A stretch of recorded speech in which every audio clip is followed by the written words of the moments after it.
ফের একবার শহর কলকাতায় মিলল ভুয়ো কল সেন্টারের হদিশ। গার্ডেন রিচে ভুয়ো কল সেন্টারের পর্দাফাঁস করা হয়েছে, যেখান থেকে উদ্ধার করা হয়েছে বিপুল পরিমাণ টাকা। ভুয়ো কল সেন্টার থেকেই উদ্ধার হয়েছে বিপুল পরিমাণ টাকা। গার্ডেন রিচে সেখানে ছিল এই ভুয়ো কল সেন্টার এবং গ্রেফতার করা হয়েছে এই ঘটনাতে 4 জনকে, যেখানে পুলিশ অভিযান চালায়।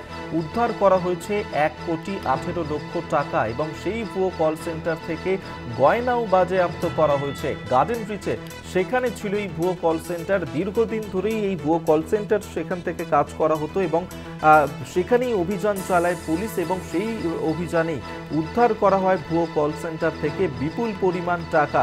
যেমনটা জানা যাচ্ছে যে পুলিশের এই অভিযানে ওই ভুয়ো কল সেন্টার থেকে 1,18,00,000 টাকা উদ্ধার করা হয়েছে। শুধু তাই নয়, গয়নাও বাজেয়াপ্ত করা হয়েছে। গ্রেফতার 4।